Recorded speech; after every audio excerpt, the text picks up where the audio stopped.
Oke, Assalamualaikum warahmatullahi wabarakatuh. Baiklah, pada pertemuan kali ini saya akan sedikit membahas tentang bagaimana tentang tanggung jawab moral ilmuwan dan juga tentang ilmu itu sebenarnya memiliki bebas nilai atau tidak, bersifat bebas nilai atau tidak. Jadi, baiklah kita bahas poin pertama, ini tentang tanggung jawab moral ilmuwan. Jadi asas moral secara keseluruhan pada hakikatnya dapat dikelompokkan menjadi dua asas moral, yakni membentuk tanggung jawab profesional dan juga tanggung jawab sosial. Nah, tanggung jawab profesional itu sepertinya bagaimana sih?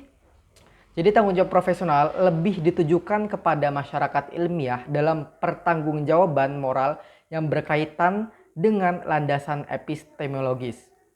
Nah, tanggung jawab profesional ini mencakup tentang kebenaran, kejujuran, tanpa pamrih, menyadarkan pada kemampuan argumentasi, rasional, objektif, kritis, terbuka, pragmatis, dan netral dari nilai-nilai yang bersifat dogmatif dalam menafsirkan hakikat realitas.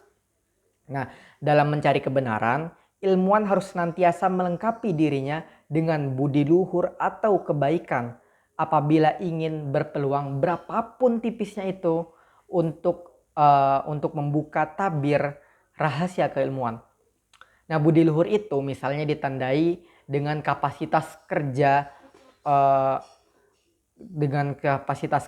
ketabahan atau kegigihan, ketekunan atau kesetiaan pada tugas, keterbukaan untuk meningkatkan kerjasama dan saling menghargai sesama ilmuwan.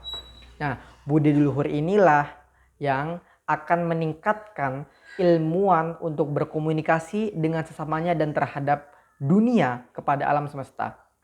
Nah, lalu bagaimana tentang tanggung jawab sosial? Nah, tanggung jawab sosial ini pertanggungjawaban ilmuwan terhadap masyarakat yang menyangkut asas moral mengenai pemilihan etis terhadap penggunaan ilmu. Mengenai sikap ini terdapat dua tafsiran yang berbeda. Pertama, ilmuwan harus bersikap netral, sedangkan sikap kedua yakni ilmuwan harus mendasarkan pada analisis sejarah mengenai interaksi ilmu dengan masyarakat. Pengalaman dua perang dunia ini ya. Jadi ternyata ilmu itu digunakan untuk tujuan-tujuan destruktif. Perang dunia pertama itu dikenal dengan perang hukuman, sedangkan perang dunia dikenal dengan bom atom. Nah, itu merupakan sebuah contoh bahwasannya ketika ilmu digunakan dengan tanpa nilai dan digunakan sebagai hal-hal yang bahkan berdampak negatif. Nah, hanya dengan bersikap penuh tanggung jawab etis terhadap masyarakat, baik masyarakat saat pada zamannya sampai sekarang maupun pada generasi mendatang, ilmu dapat menghindarkan diri dari kehilangan hak istimewanya untuk mengabdi kepada kemanusiaan. Apabila tidak demikian, maka bayangkanlah risiko bahwa ilmu akan terkutuk menjadi sarana yang berbahaya. Nah, agar ilmu itu tidak menjadi bumerang dalam usaha meningkatkan peradaban, maka ilmuwan itu dituntut dan dibentuk untuk bertanggung jawab serta memiliki moral yang profesional dan tanggung jawab sosial. Nah, lalu mengenai poin kedua yakni apakah ilmu itu bersifat bebas nilai atau tidak.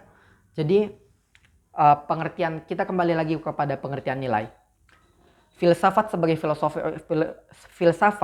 filosofi of life, yaitu mempelajari ilmu nilai-nilai yang ada dalam kehidupan dan berfungsi sebagai pengontrol terhadap keilmuan manusia. Nah, teori ilmu berfungsi mirip dengan agama yang menjadi pedoman kehidupan manusia. Nah, dalam teori terkandung tujuan bagaimana manusia mengalami kehidupan dan memberi makna terhadap kehidupan ini. Nilai itu bukan sesuatu yang tidak eksis, sesuatu yang sungguh-sungguh berupa kenyataan, bersembunyi di balik kenyataan yang tampak, namun tidak tergantung kepada kenyataan-kenyataan lain, mutlak dan tidak pernah mengalami perubahan atau tidak pernah mengalami perubahan kecuali pembawa nilainya bisa berubah. Jadi yang berubah itu bukan dari nilai akan ilmu tersebut, melainkan pembawa nilainya itu yang akan berubah. Nah, lalu tentang mengenai paradigma ilmu bebas nilai. Nah, ilmu bebas nilai ini dalam bahasa Inggris disebut dengan value free, yang menyatakan bahwa ilmu dan teknologi adalah bersifat otonom. Ilmu secara otonom tidak memiliki keterkaitan sama sekali dengan nilai. Bebas nilai berarti semua kegiatan terkait dengan penyelidikan ilmiah harus disandarkan pada hakikat ilmu itu sendiri. Ilmu menolak campur tangan faktor eksternal yang tidak secara hakiki menentukan ilmu itu sendiri. Ada yang mengatakan bahwa Joseph Sitomorang itu menyatakan bahwa sekurang-kurangnya ada 3 faktor dalam indikator bahwa ilmu itu bebas nilai. Yaitu yang pertama adalah ilmu harus bebas dari pengendalian nilai. Maksudnya adalah bahwa ilmu itu harus bebas dari pengaruh eksternal seperti faktor ideologis, religius, kultural, dan sosial.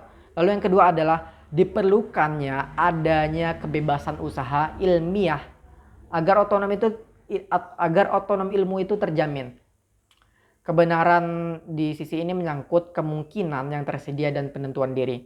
Lalu yang ketiga ada penelitian ilmiah tidak luput dari pertimbangan etis yang sering dituding menghambat kemajuan ilmu. Karena nilai etis itu sendiri bersifat universal. Lalu dalam pandangan ilmu yang bebas nilai itu eksploitasi alam tanpa bebas dapat dibenarkan. Karena hal tersebut itu untuk kepentingan ilmu itu sendiri.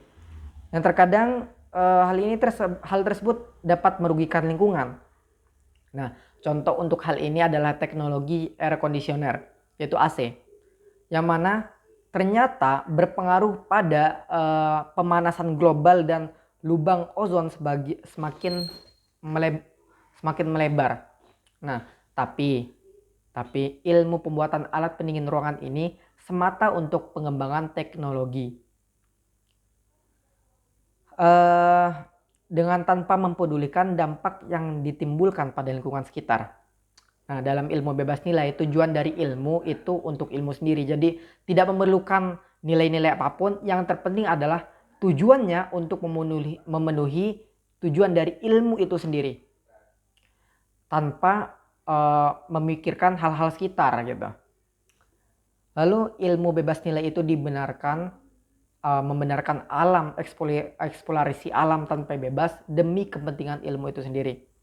Nah, jadi apapun nilai-nilai yang lain itu dikesampingkan hanya untuk memenuhi nilai dan tujuan dari ilmu itu sendiri.